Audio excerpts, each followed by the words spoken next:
Hello दोस्तों, आपका स्वागत है हमारे YouTube चैनल पर। मैं AK सिंह आज आपको कराऊंगा प्रतिशतता। ये प्रतिशतता का चैप्टर सभी प्रतियोगी परीक्षाओं के लिए बहुत ही महत्वपूर्ण चैप्टर है। देखिए, इसके लिए मैं बहुत आसान से शॉर्ट ट्रिक द्वारा कराऊंगा।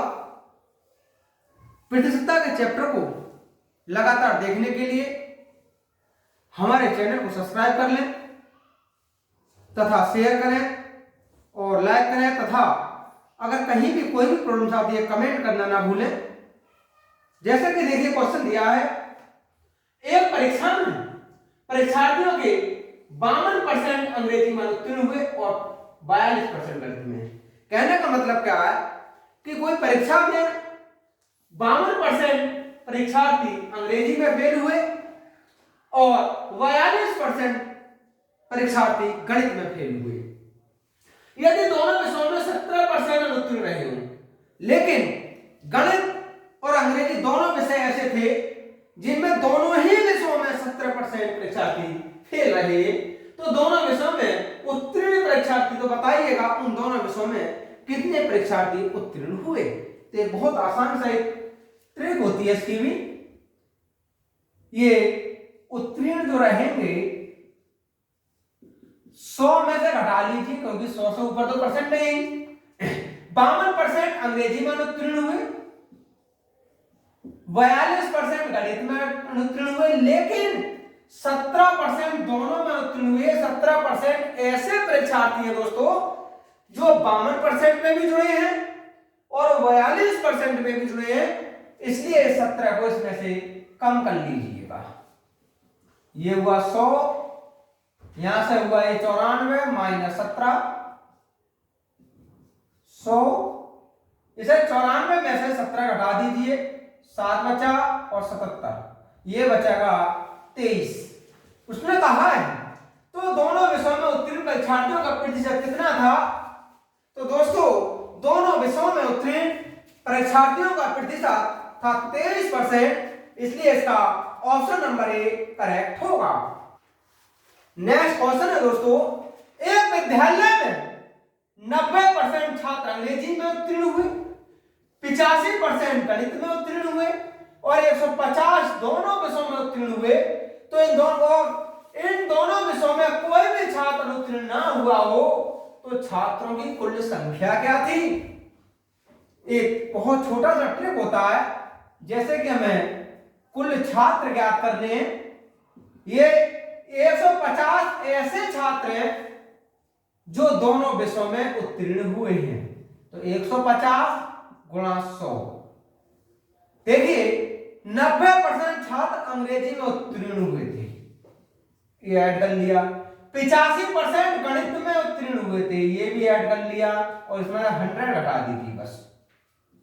ये होगा 150 गुणा 100, ये हुआ 175 माइनस 100, यहां से हुआ 150 गुणा 100 और नीचे बचा 75, 75 दूनी 200 यानी 200।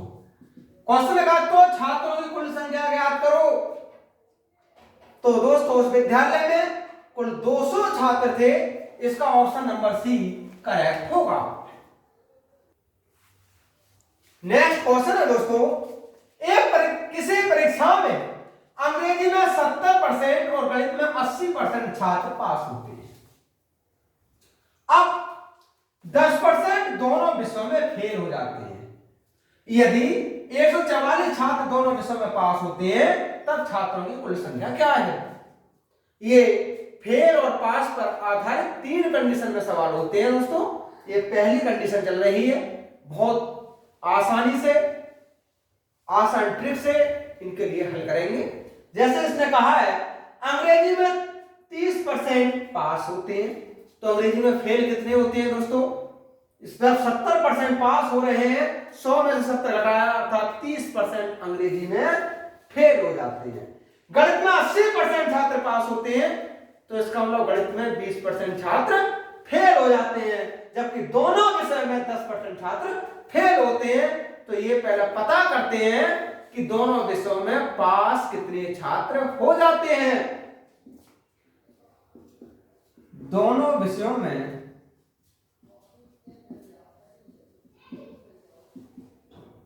छात्र। इसके लिए 100 में से कम कर लीजिए।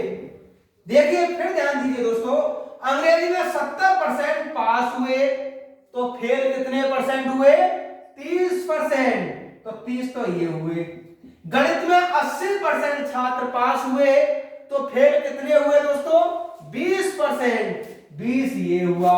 लेकिन 10% ऐसे छात्र थे जो दोनों विषयों में ही फेल हुए। अब ये 10% 30 में भी शामिल है और 20 में भी शामिल है, इसलिए इनके लिए घटा लीजिए। ये होगा 100, 30 और 20 50, ये हुआ 40, ये हुआ 60। इसका मतलब हुआ कि दोनों विषयों में 60% छात्र पास हुए थे।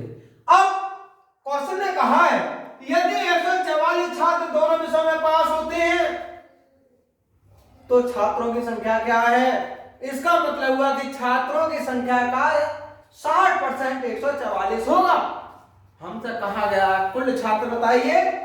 तो दोस्तों कुल छात्र ये रहेगा 144 गुणा 100/60। 24 छंग 144, ये हुआ 240। तो तब छात्रों की कुल संख्या क्या है? तो दोस्तों छात्रों की कुल संख्या है 240। नेक्स्ट क्वेश्चन है दोस्तों, एक सर्वे में 30% लोगों के पास टेलीफोन पाया गया और 75% लोगों के पास कंप्यूटर पाया गया। यदि 25% लोगों के पास टेलीफोन व कंप्यूटर दोनों हों तो लोगों का वह प्रतिशत जिनके पास टेलीफोन या कंप्यूटर या दोनों कितना होगा? तो सबसे पहले हम ये ज्ञात करें कि ऐसे कितने प्रतिशत लोग हैं जिनके पास कोई ना कोई आइटम जरूर है, चाहे कंप्यूटर हो चाहे टेलीफोन हो। तो देखिए कोई भी आइटम होने पर ये रहेगा 100। 30% लोगों के पास टेलीफोन पाया गया तो 30। 75% लोगों के पास कंप्यूटर पाया गया 75। लेकिन 25% लोगों के पास टेलीफोन कंप्यूटर दोनों पाया गया। तो दोस्तों ये 25% लोग ऐसे लोग होंगे जिनकी काउंटिंग हमने 30% में भी कर ली है तथा इनकी काउंटिंग 75% में भी कर ली है। इसलिए इन दोनों में से ये 25% कम कर लीजिए। ये होगा 100, यहां से 50 80 और ये हुआ 20%। तो 20% लोग ऐसे हैं दोस्तों जिनके पास कोई ना कोई आइटम जरूरी है। उसने कहा है जिनके पास टेलीफोन हो या कंप्यूटर हो या फिर दोनों हो। तो ऐसे लोग कौन से हैं जिनके पास ये आइटम ना हो? कोई आइटम ना होने पर ये रहेगा 100 में से 20 कम किया 80%। 80% ऐसे भी लोग हैं जिनके पास ये आइटम नहीं है। तो इसका ऑप्शन नंबर भी सही होगा। नेक्स्ट क्वेश्चन है दोस्तों, एक परीक्षा में अधिकतम अंकों के 20% अंक प्राप्त करने वाला छात्र 5 अंकों से अनुत्तीर्ण हो जाता है। दूसरा छात्र जिसे अधिकतम अंकों के 30% अंक मिलते हैं वो उत्तीर्णांक से 20 अंक अधिक पाता है। उत्तीर्ण होने के लिए आवश्यक प्रतिशत क्या है? दोस्तों सवाल बहुत आसान से कहा है। उसने कहा अधिकतम अंकों के 20%, यानी जो पूर्णांक होता है उस पूर्णांक के अगर 20% अंक प्राप्त करता है एक छात्र तो वो 5 अंकों से फेल हो गया। लेकिन जो दूसरा छात्र था उसने उस पूर्णांक के 30% अंक प्राप्त किए परंतु उसे पास होने वाले अंकों से भी 20 अंक ज्यादा मिले। तो ये बताइए कि पास होने के लिए कितने % अंक चाहिए थे? ऐसे सवालों में सबसे पहले दोस्तों हमें ये पता करना होगा कि इस परीक्षा में वास्तव में पूर्णांक कितने का था। ये ऐसे सवाल एसएससी सीरियल या SBI PO या रेलवे के goods guard, station master, ALP, ऐसे एग्जाम्स में अधिकांश पूछे जाते हैं। इसलिए बहुत आराम के साथ और मैं बहुत ट्रिक के साथ सवाल को हल करूंगा। कहा है 20% अंक प्राप्त करने वाला छात्र 5 अंकों से फेल हो जाता है। तो देखिएगा 5 अंक तो इसके कम बचे, इसका मतलब यही तो हुआ कि इसके 5 अंक और होते तो पास हो जाता, लेकिन इसके 20 अंक ज्यादा मिल गए। तो पहले निकालते हैं दोस्तों पूर्णांक कितना होगा। पूर्णांक रहेगा 5 अंक तो ये और 20 अंक से ज्यादा मिले गुणा 20%। अब गुणा 100 बटा इन दोनों का अंतर, क्योंकि 20% और 30% में अंतर ही तो इतना आया है। ये हो जाएगा 20 डिफरेंस 30। ये दोस्तों डिफरेंस का चिन्ह है, जो ज्यादा वाला होता है उसमें से कम वाला खुद ही घट जाता है। ये हुआ 25 गुणा 100, नीचे हुआ 10, ये हुआ 250। अब ये पता हुआ हमें कि उस परीक्षा में पूर्णांक 250 का था। अब हमें यह पता होना चाहिए कि जब 250 का पूर्णांक था परीक्षा में, तो पास होने के लिए कितने अंकों की आवश्यकता थी। तो दोस्तों अब उत्तीर्णांक निकालते हैं इसका। यह रहेगा 250 के 20% अंक इस छात्र ने प्राप्त किए, लेकिन 5 अंकों से फेल हुआ था। तो 5 अंक और जोड़ लीजिए, ये हो जाएगा 5 और ये 50, 50 और 5 55। इसका मतलब हुआ कि दोस्तों उस परीक्षा में 55 अंक प्राप्त करने अनिवार्य थे। अब आगे ये कहना चाह रहा है कि ये बताइएगा ये 55 अंक कुल पूर्णांक के कितने परसेंट होंगे। तो प्रतिशत ये रहेगा 55 गुणा 100 और पूर्णांक है इसका 250। 5 से काट लीजिए 5 और 11, 5 दूनी 10 और 11 दूनी 22%। कहने का मतलब हुआ कि उस परीक्षा में जो भी छात्र 22% अंक प्राप्त करता है वही उत्तीर्ण होता है। तो उत्तीर्ण होने के लिए आवश्यक प्रतिशत 22% होगा। नेक्स्ट क्वेश्चन है दोस्तों, प्रत्येक प्रश्न 1 अंक वाले 80 प्रश्नों की एक परीक्षा में अर्पिता पहले 40 प्रश्नों के 65% सही उत्तर देती है। तो 80 प्रश्नों में से 40 प्रश्नों के 65% जवाब सही देती है। पूरी परीक्षा में 75% अंक पाने के लिए शेष 40 में से उसे कितने प्रतिशत सही उत्तर देने होंगे। तो बहुत आसान सी बात है दोस्तों। देखिए मान लीजिए कि उसे शेष 40 में से x% सही उत्तर देने होंगे, तब 40 प्रश्नों के 65%, 40 के 65% और शेष जो 40 बचे उनके मान लीजिए x% सही उत्तर देने होंगे। अब ये उतने ही होंगे जितने कि 80 प्रश्नों के 75% होंगे, क्योंकि उसने कहा पूरी परीक्षा 75% अंक पाने के लिए।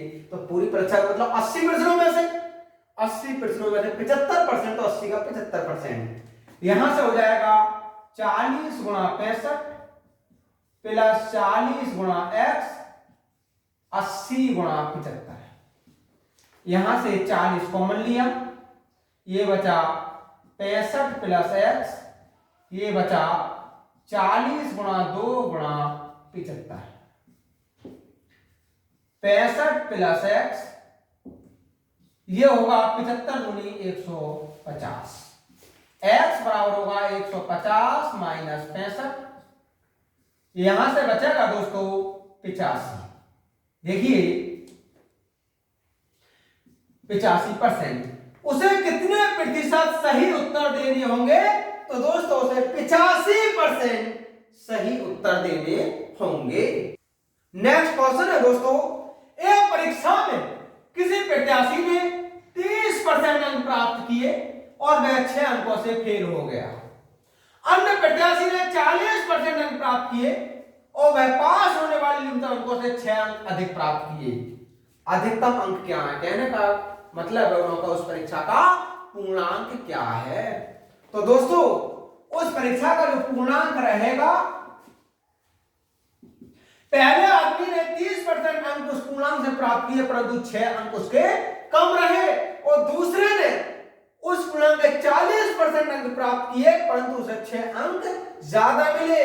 तो इन दोनों का अंतर 6 और 6 गुणा 100, इन दोनों का कितना अंतर रहेगा 40 और 30 में, ये हो जाएगा 30 डिफरेंस 40। ये दोस्तों डिफरेंस का चिन्ह है, अधिकतम वाले में से कम वाला घटा दिया जाता है।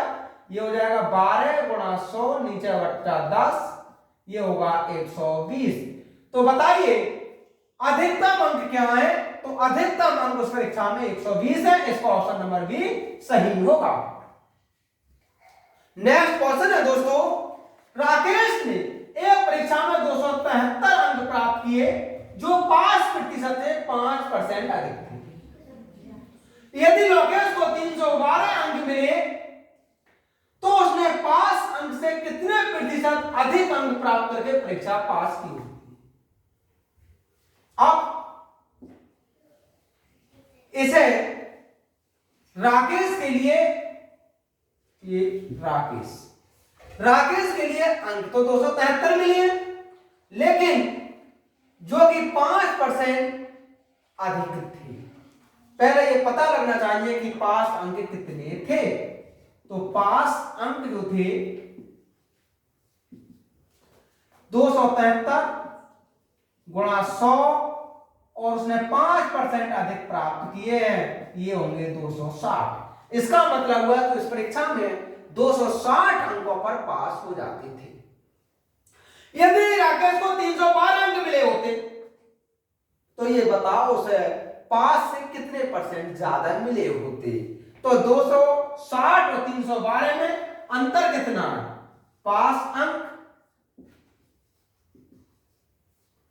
माइनस राकेश के अंक, ये रहेगा 312 माइनस 260, ये हो जाएगा 52। इसका मतलब हुआ राकेश को 52 अंक ज्यादा मिले हैं। उसने कहा कितने परसेंट होंगे ये, तो प्रतिशत प्राप्त ये रहेगा 52 गुणा 100 और ये टोटल पूर्णांक हमारा 260। ये 5 बार 5 से ये 20, ये हुआ 20%। उसने कहा 312 अंक मिले तो उसने पास अंक से कितने प्रतिशत अधिकतम अंक प्राप्त करके परीक्षा पास की होती, तब उसने 20% अंक से अधिकतम प्राप्त करके परीक्षा पास की होती। इसका ऑप्शन नंबर ए सही होगा। नेक्स्ट क्वेश्चन है दोस्तों, एक कॉलेज में 40% छात्रों को ग्रुप ए दिया गया, शेष के यानी एक जो कुल छात्रों में से 40% हटा करके अब जो शेष बचे उसके 75% को ग्रुप बी दिया गया और शेष 12 छात्रों को ग्रुप सी दिया गया।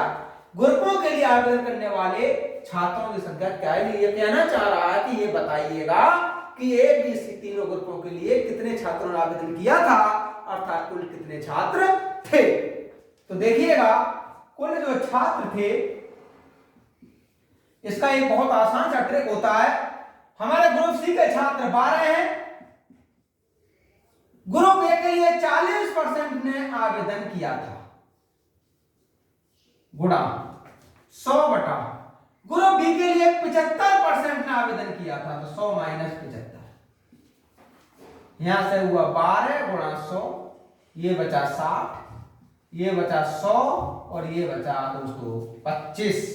देखिएगा 25 चौका 100, इससे 6 दूनी 12, ये हुआ 20 गुणा 4 अर्थात 80। ग्रुपों के लिए आवेदन करने वाले छात्रों की संख्या क्या है, तो दोस्तों तीनों ग्रुपों के लिए आवेदन करने वाले छात्रों की संख्या है 80। इसका ऑप्शन नंबर डी सही होगा। नेक्स्ट क्वेश्चन है दोस्तों, किसी परीक्षा में बैठने वाले उम्मीदवारों में से 25% योग्यता प्राप्त नहीं कर सके और योग्यता प्राप्त करने वाले उम्मीदवारों की कुल संख्या 450 थी। परीक्षा में बैठने वाले उम्मीदवारों की संख्या क्या थी?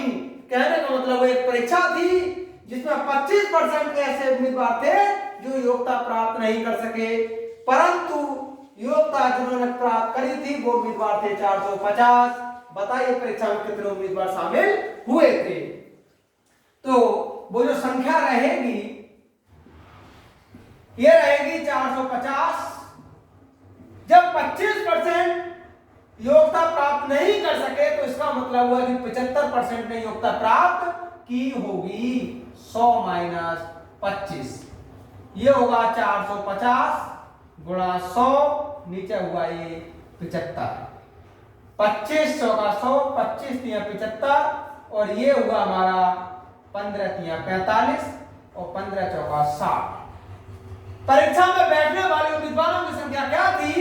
तो दोस्तों परीक्षा में बैठने वाले कुल उम्मीदवार थे 600।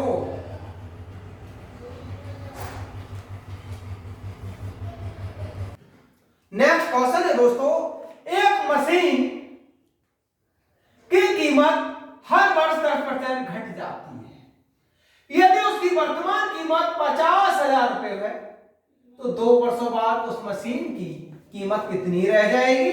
तो 2 वर्ष बाद कीमत